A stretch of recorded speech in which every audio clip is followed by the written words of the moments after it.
New at 5:30, the attack on Pearl Harbor happened nearly 80 years ago, and one of those men who died that day was finally laid to rest in North Little Rock.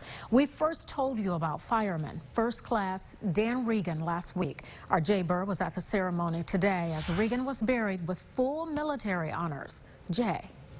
Yeah, the U.S. Navy has a special team to identify remains from those who died in the attack on Pearl Harbor. One of those shipmen was identified as Fireman First Class Dan Regan, who's actually raised in Forester, Arkansas, joined the Navy at the age of 17. Today, finally, he was laid to rest at the Veterans Cemetery in North Little Rock. Right.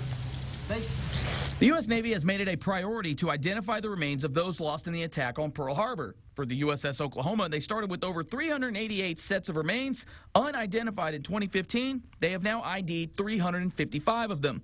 Branch head for the Navy POW MIA, Lieutenant Commander Jory Moore, who is in charge of the project, says it's important to identify those remains even after all this time. We're not forgotten.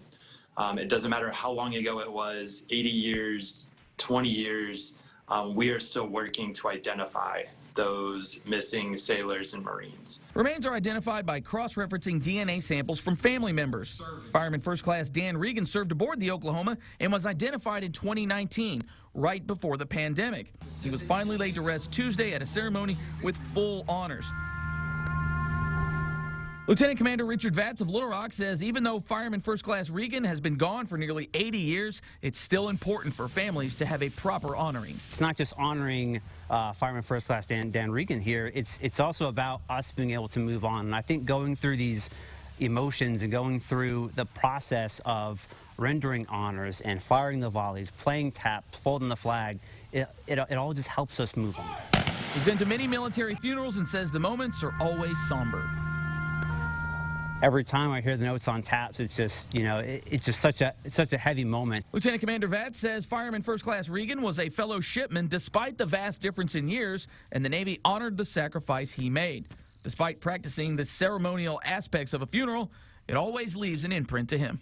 You always acknowledge that heavy emotional toll that comes with it, so it never really does get routine. And the governor's office presenting a proclamation to the family today, recognizing his service and also proclaiming today as Dan Edward Regan Memorial Day in Arkansas. Donna.